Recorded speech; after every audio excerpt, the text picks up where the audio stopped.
Good morning. Good morning. Welcome to First Parish in Brookline. Welcome back, whether you've been coming for decades or just joined us. And a very warm welcome to those who are here for the first time. We are so glad you're here with us today, and it's so good to see everyone this morning.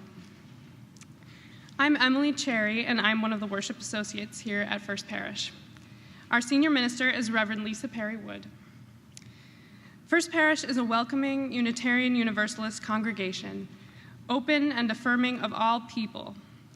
Whoever you are, whatever your gifts and abilities may be, however you identify your gender or sexual orientation, wherever your life and faith journey has taken you, whatever joys or sorrows you are carrying right now, you are welcome here. If this is your first time visiting us, or you have not done so before, please take a moment to fill out one of the yellow visitor cards that you'll find in a clear plastic envelope in the back of the pew, and place it in the offering plate as it comes around. This week, we want to make special mention of two things. First, next Saturday night, February 19th at 7 p.m., Reggie O'Hare Gibson will be here in our sanctuary with a talented ensemble presenting In His Own Words, a commemorative experience of song and words, sponsored by First Parish and our Racial Justice Action Coalition. The performance celebrates the life of Reverend Dr. Martin Luther King 50 years after his death, includes work by 5 Boston composers, and is a one-of-a-kind 50-minute piece, reflecting the kind of service that Dr. King might have led as a minister. Secondly, today we welcome the Boston Psi Center, which will be renting most of our space from 2 to 6 p.m. every Sunday. In the absence of a paid custodian at the moment, this means we need your help preparing at the end of hospitality hour to clean up and prepare Lion and other spaces. Please join in that effort starting at 1 p.m. if you are able. Immediately after the service, we will have our 4 times a year communion service inside the chapel. All are welcome to join. If you have never experienced communion or are curious about it, you are especially welcome as we continue our conversation this year about what this ritual means for us as UUs. After the service, everyone is warmly invited to join us for conversation and refreshments through this door to Lion Chapel. We encourage both newcomers and long-timers to pick up one of our striped mugs at coffee hour to signal particular interest in sharing conversation with others you may not know or know well. And please look for those striped mug holders and make them feel welcome. Welcome to one and all.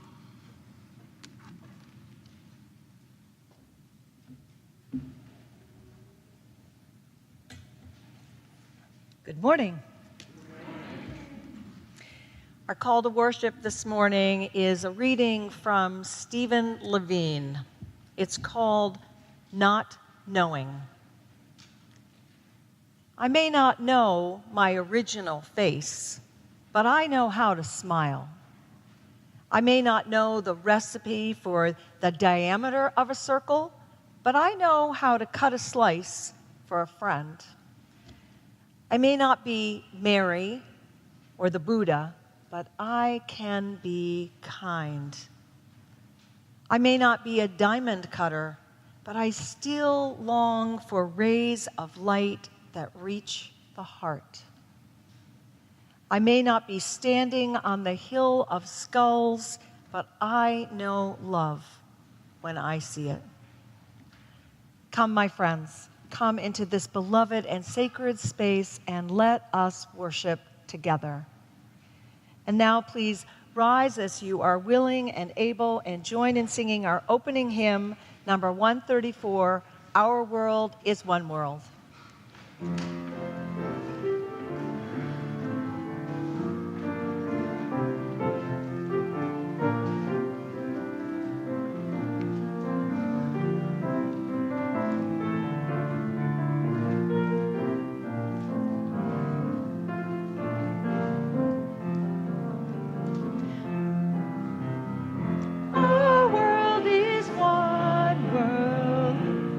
Touches one affects us seas that wash us round about, the clouds that cover us, the leaves that fall. Our world is one world. The thoughts we think affect us all. The way we build our attitudes with love or hate we make, a bridge or wall. Our world is one world, just like a ship. There's a song. If we make many most of where our hearts have lived a different thought.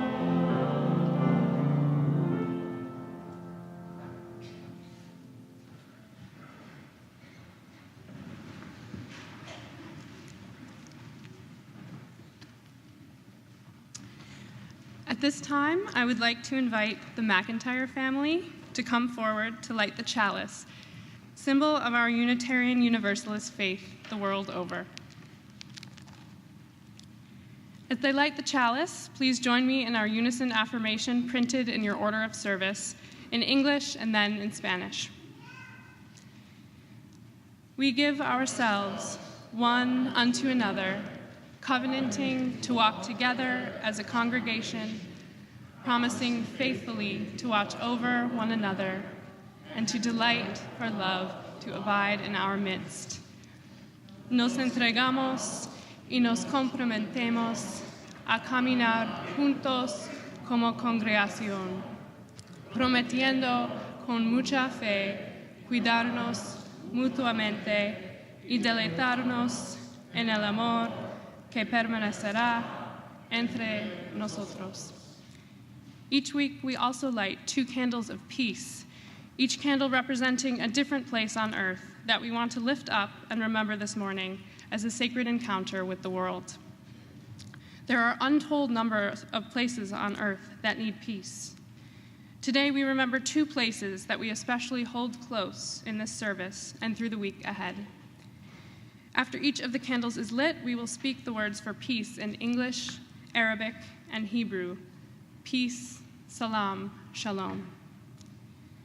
Our first candle is lit for South America, where indigenous people face drought and discrimination, causing many to abandon their homes and even their languages. May all people of indigenous heritage be fully respected, have their basic needs met, and may they be held in peace. Peace, salam, shalom.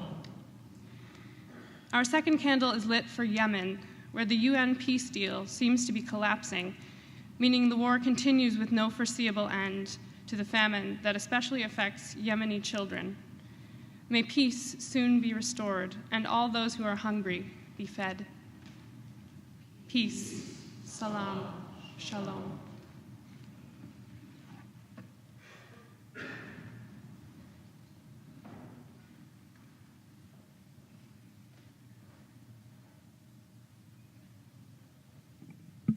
This is the time in our service when we invite you to come forward and light a candle for any joys or sorrows that you are holding in your heart. Please say your name clearly, and please be brief and remember that we have children among us.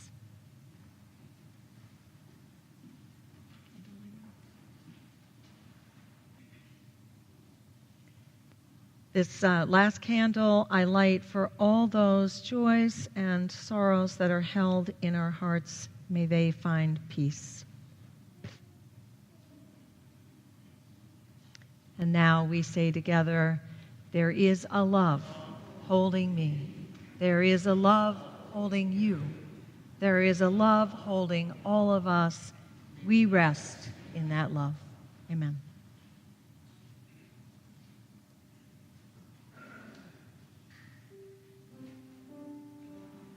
Oh, and let's sing our children out to their classes. Peace in a spirit of love around everywhere.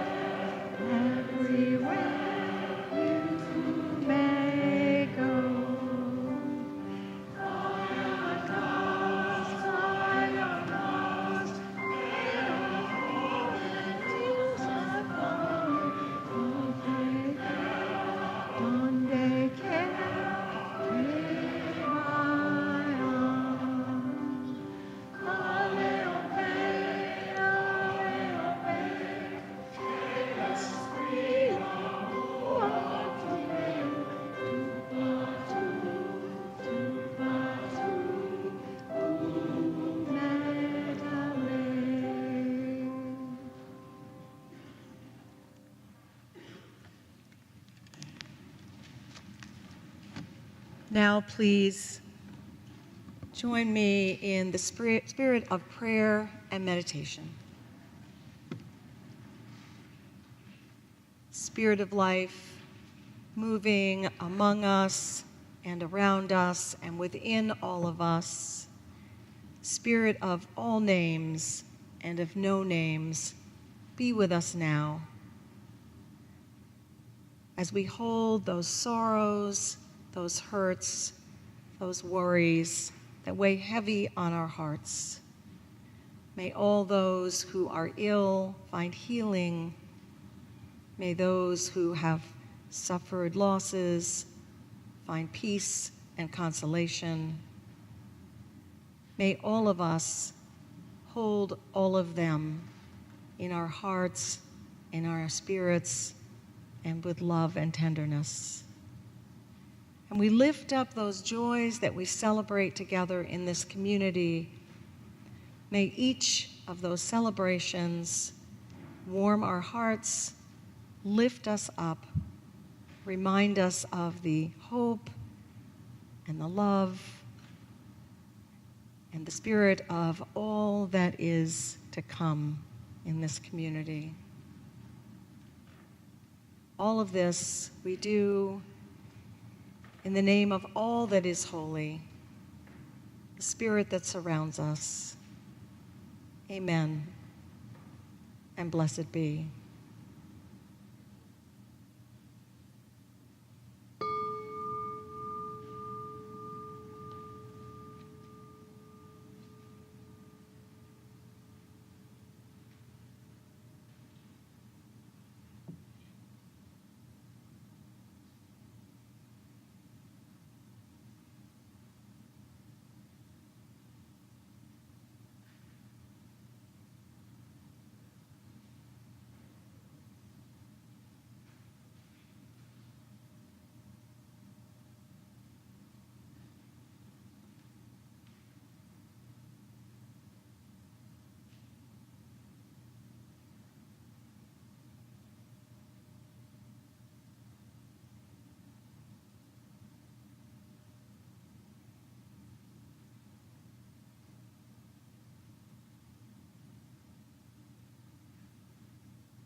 Our reading this morning is from the 14th century Persian poet Hafiz.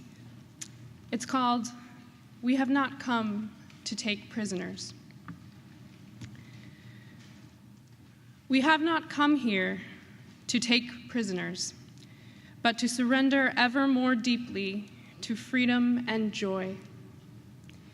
We have not come into this exquisite world to hold ourselves hostage from love. Run, my dear, from anything that may not strengthen your precious, budding wings. Run like hell, my dear, from anyone likely to put a sharp knife into the sacred, tender vision of your beautiful heart.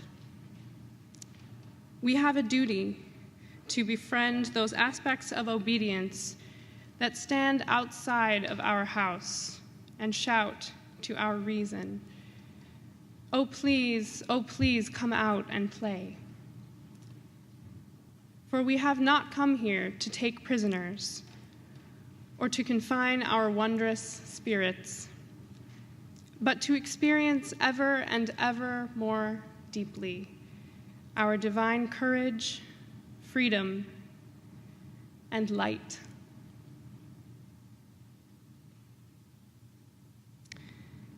The offering will now be gratefully received. If you are visiting First Parish for the first time today, please feel free to let the basket pass you by. We are so glad to have you with us.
all that you have given and for all that we have received, we say thank you.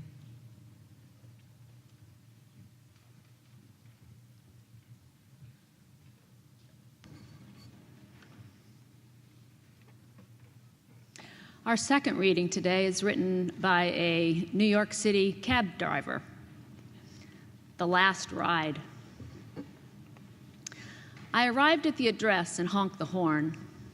After waiting for a few minutes, I honked again. Since this was going to be my last ride of my shift, I thought about just driving away. But instead, I put the car in park and walked up the door and knocked. "Just a minute," asked a frail, elderly voice. I could hear something being dragged across the floor. After a long pause, the door opened. A small woman in her 90s stood before me. She was wearing a print dress and a pillbox hat with a veil pinned on it, like somebody out of a 1940s movie. By her side was a small nylon suitcase. The apartment looked as if no one had lived in it for years. All the furniture was covered with sheets. There were no clocks on the walls, no knickknacks or utensils on the counters. In the corner was a cardboard box filled with photos and glassware. "Would you carry my bag out to the car?" she asked. I took the suitcase to the cab, then returned to assist the woman. She took my arm and we walked slowly toward the curb. She kept thanking me for my kindness.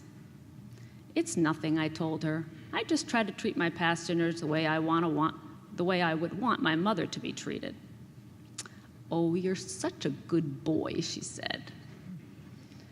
When we got in the cab, she gave me an address and then asked, "Could you drive me through downtown?" "It's not the shortest way," I answered quickly. "Oh, I don't mind," she said. "I'm in no hurry. I'm on my way to a hospice." I looked in the rearview mirror. Her eyes were glistening. "I don't have any family left," she continued in a soft voice. "The doctor says I don't have very long." I quietly reached over and shut off the meter. "What route would you like me to take?" I asked. For the next 2 hours, we drove through the city. She showed me the building where she had once worked as an elevator operator. We drove through the neighborhood where she and her husband had lived when they were newlyweds. She had me pull up in front of a furniture warehouse that had once been a ballroom where she had gone dancing as a girl. Sometimes she'd ask me to slow in front of a particular building or corner and would sit staring into the darkness, saying nothing.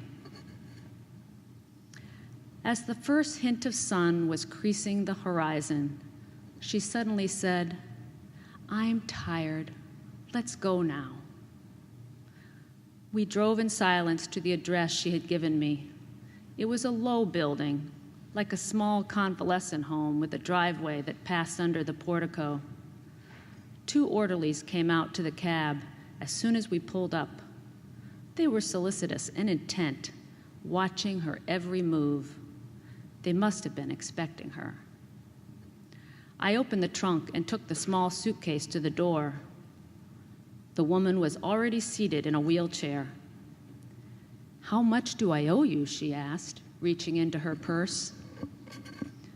"Nothing," I said. "You have to make a living," she answered. "There will be other passengers," I responded. Almost without thinking, I bent and gave her a hug. She held on to me tightly. "You gave an old woman a little moment of joy," she said. "Thank you."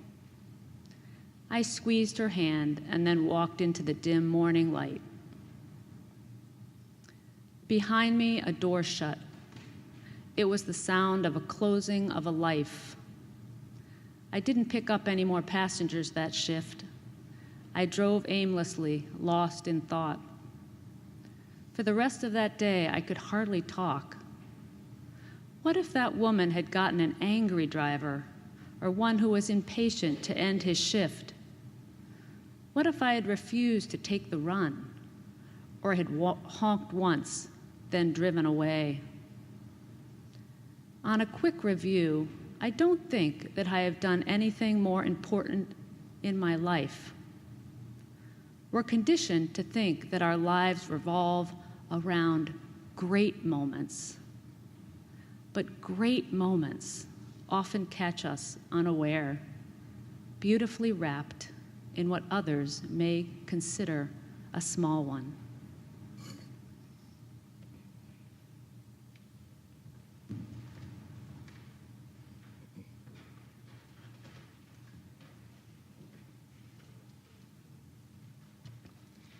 Thank you, Susan.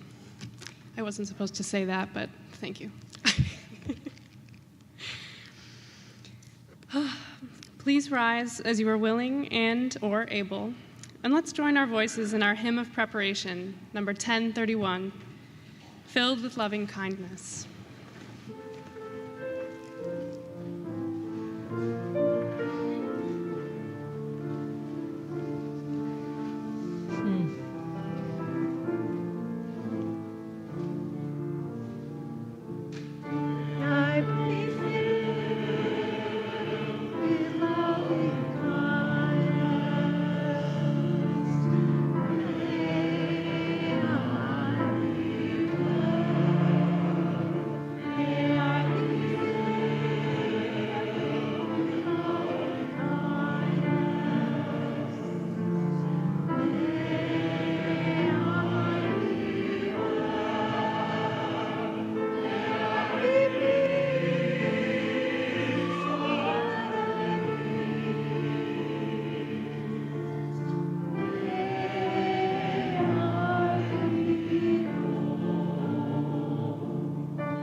Where you go, I will go, beloved.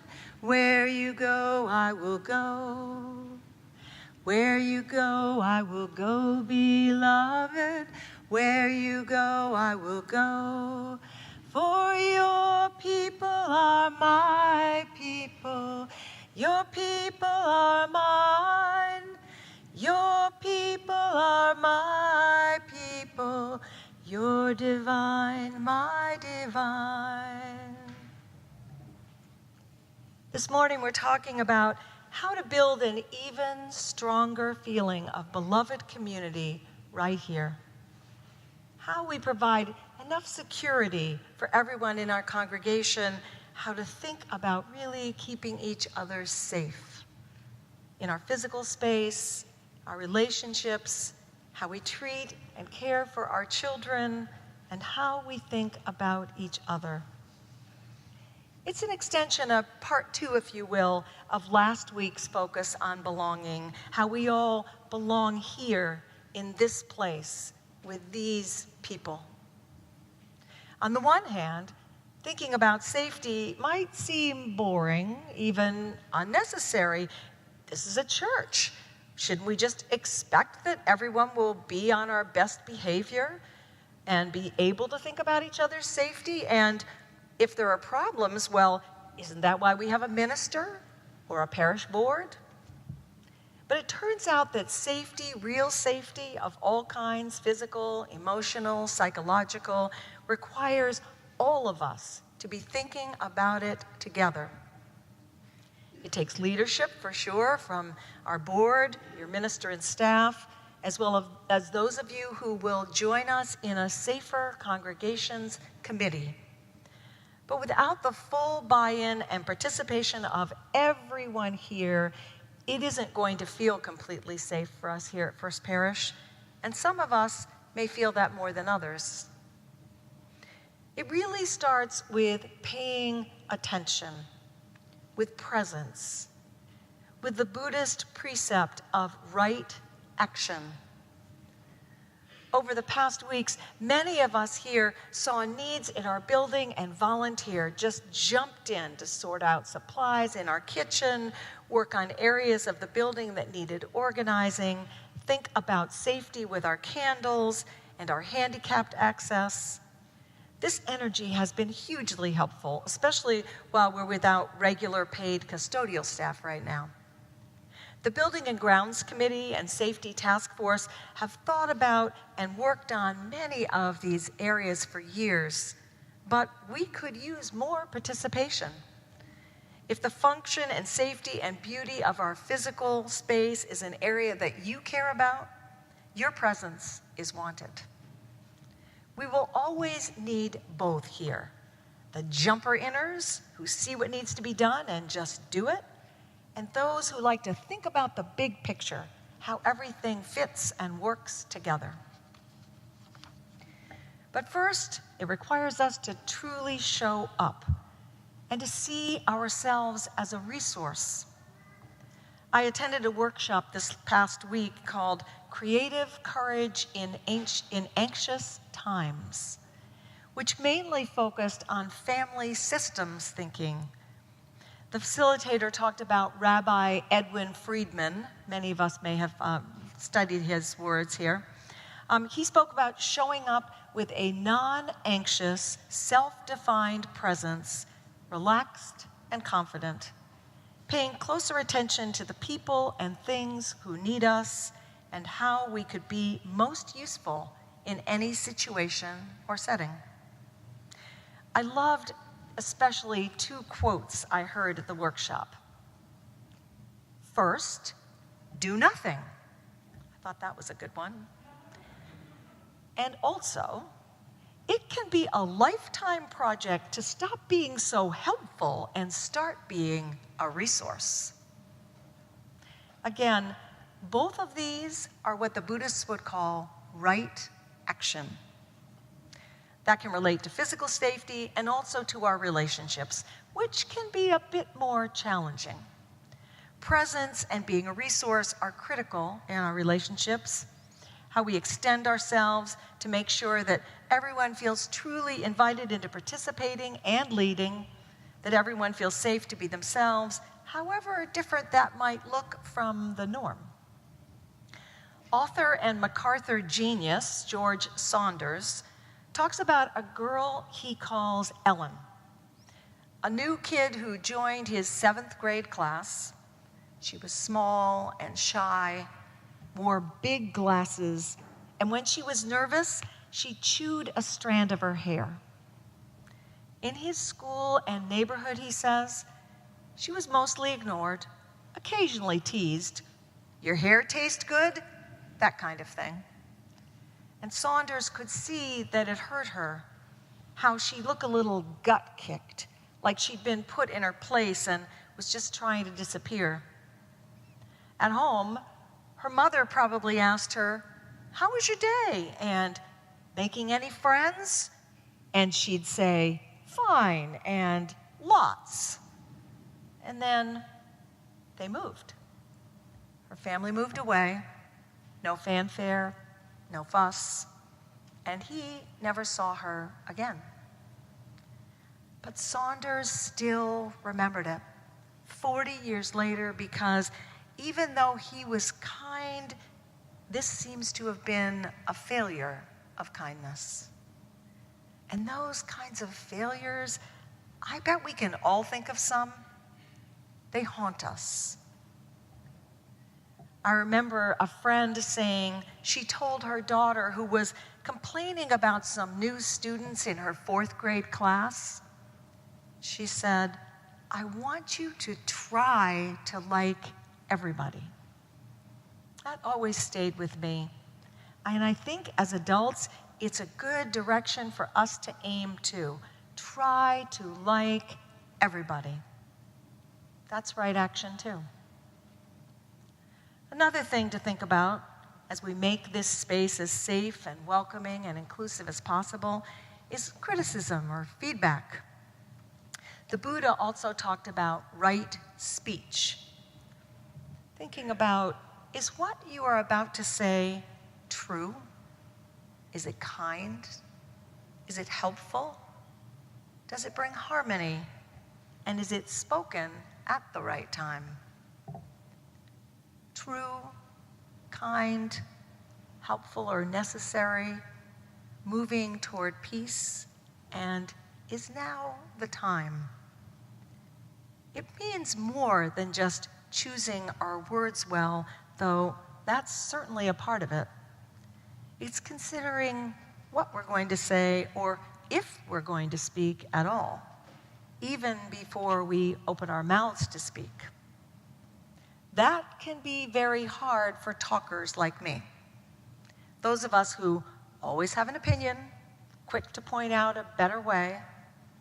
The Buddha suggests that sometimes silence is the best course, and that is the hardest of all for some of us. In our covenants here, the agreements that we make for our group work together in committees and other places, we often say, step up and step back. Meaning, if you're someone who always jumps in with something to say, try hanging back a bit. And if you typically hold back, try speaking up. Again, right speech.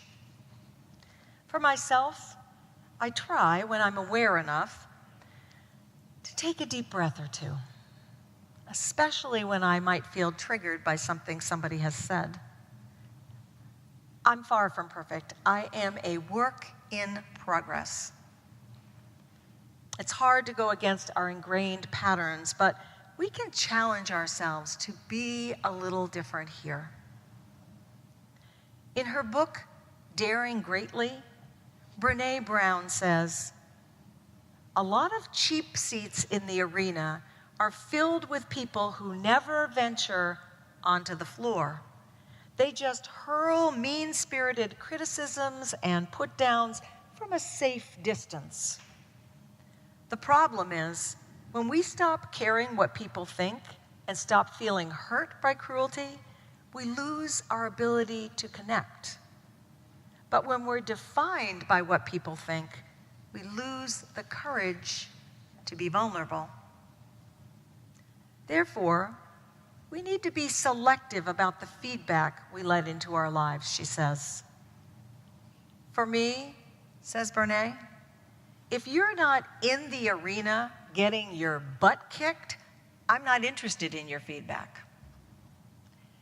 She suggests that we need to stay vulnerable enough to be touched by others and to be our true selves, and brave enough to step out and try things in the world and with each other. That means showing up every day, risking failure, risking making mistakes, and still moving forward.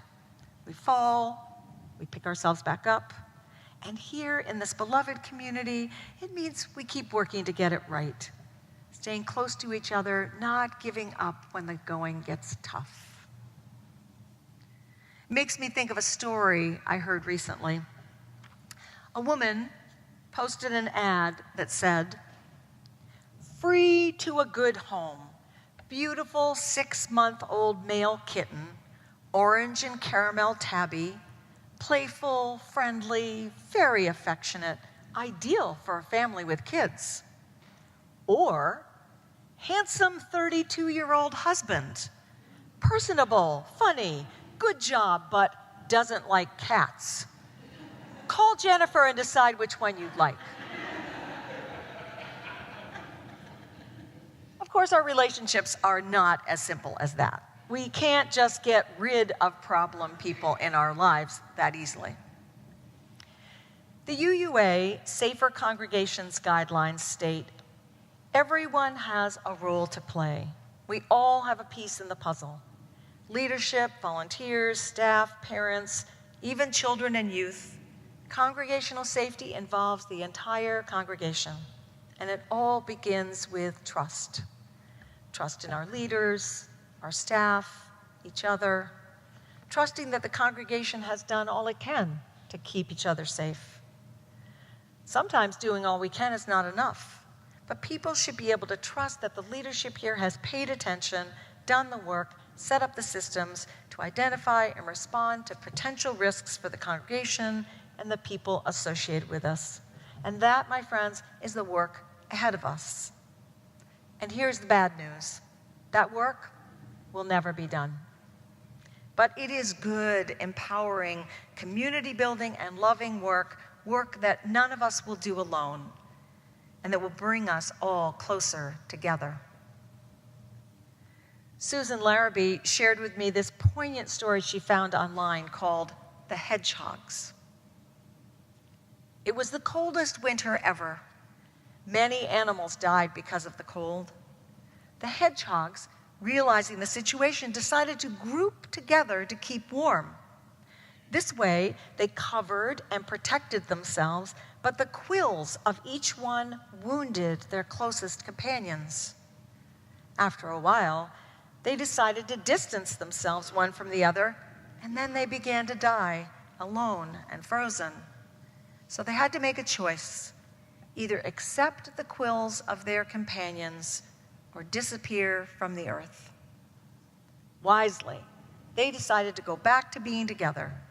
They learned to live with the little wounds caused by the close relationship with their companions in order to receive the heat that came from others. That way, they were able to survive. The moral of that story: the best relationship is not the one that brings together perfect people, but when each individual learns to live with the imperfections of others and admire the other's good qualities. It requires empathy. We don't all have that in equal measure, and not all the time. Empathy is actually something that has to be learned. I heard recently that young children learn empathy by having caregivers patiently help them think about how another child might feel just the same as they feel when they're hurt. Our 3.5-year-old twin grandchildren seem to have the edge on this. Recently, Bennett, the girl, was rushed to the emergency room when her older brother inadvertently slammed her finger in a door. Her twin brother, Callan, stayed by her side the whole time, crying when she cried, insisting on a Band-Aid for himself. And when they got home, my daughter sent me a picture of the two of them asleep on the couch, leaning against each other, equally worn out by the traumatic experience. Well, we won't all achieve that level of empathy, but we can learn to recognize that we truly are all related. We are one family. Your people are my people. You are my people. When one of us is injured or passed over or put down or treated as less than, it hurts all of us. We actually do know that. Our offertory today was the beautiful tune Ubuntu with the words, I am human just like you, but we have differences, it's true. I will see the best in you, and I know that you will see the best in me. Episcopal Archbishop Desmond Tutu says, a person with Ubuntu is open and available to others, affirming of others, does not feel threatened that others are able and good, for he or she has a proper self-assurance that comes from knowing that he or she belongs in a greater whole and is diminished when others are humiliated or diminished, when others are tortured or oppressed. It's not easy. Often we may feel as if something big is at stake, that our criticism or feedback or insight is needed right at that moment. I know that for myself, if what I am thinking about saying or doing feels urgent, that's a sign for me to step back, take a breath, pay attention to those principles of right speech and right action. Is it necessary? Is it timely? Is it kind? Will it contribute to harmony? So often, if I catch myself and I can do that, I find myself not speaking or acting at all. And so very often, things go well in spite of that, or maybe even because of that. Some of you may remember the Seinfeld episode in which George's father, Frank, is using the phrase, "serenity now," as a rage-controlling mechanism. He and his wife will be fighting and he's yelling, "Serenity now!" It's not a really helpful strategy. But sometimes if I think about that and smile, that helps. I love the last line from the story Susan read earlier, The Last Ride. We're conditioned to think that our lives revolve around great moments, but great moments often catch us unaware, beautifully wrapped in what others might consider a small one. It really is all of the small moments in our lives, all of the chances we have to treat each other with love and kindness, to think about how the other might feel, to offer generosity, vulnerability, instead of self-protection and defensiveness. All of those small moments are chances for great moments. We start by recognizing each other as family, as our people. And we continue each time we treat each other in exactly the way we would want to be treated, with as much dignity and love, appreciation and kindness as we can muster. We will make mistakes around each other. There's no getting around that. But if we keep coming from love and generosity, we can heal and we can do better the next time. My beloveds, I believe in us. I'm excited. I'm looking forward to this project of thinking about how we lovingly act and relate to each other. I'm happy that we'll be doing this work together, and I hope that some of you are eager to join me. I promise that we will begin by modeling what we're talking about, by actively thinking about what safety means for each one of us. So let's be brave and vulnerable together. Let's forge ahead knowing that we'll make mistakes and that we'll be stronger and learn more as we mend them together. This is our work. No one else can do it for us. As the poet Hafiz says, we have not come here to take prisoners, but to surrender even more deeply to freedom and joy. We are not here, my friends, to make more rules, but to live out our lives together in the spirit of mutual trust and support. Your people are my people. You are my people. May it be so. Amen, and blessed be. And now, please rise as you are willing and able, and join in singing hymn number 1028, Fire of Commitment.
the dreams of youthful vision comes and new prophetic voice. Which demands a deeper justice built by our courageous choice.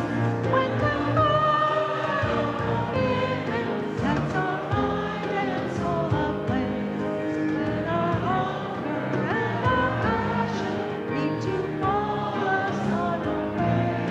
When we live in assurance of the faith that burns within, then our promise is fulfillment and our future can begin.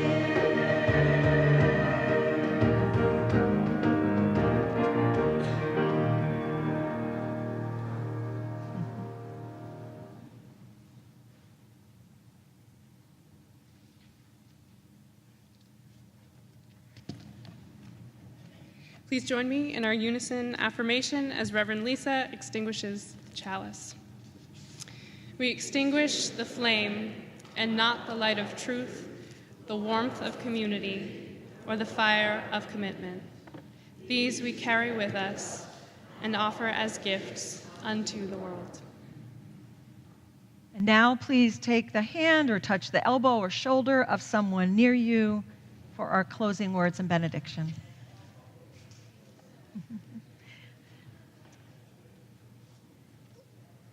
This is a sung benediction, and you've heard the song already, so I hope you'll join me as you know it. Where you go, I will go, beloved. Where you go, I will go again. Where you go, I will go, beloved. Where you go, I will go. For your people are my people. Your people are mine again. Your people are my people. Your divine, my divine. Beautiful. My friends, go out into the world and be a blessing to all those you meet, and be yourselves blessed. Amen. Amen. And now please join us for communion if you are so moved. We'll start right here at the altar.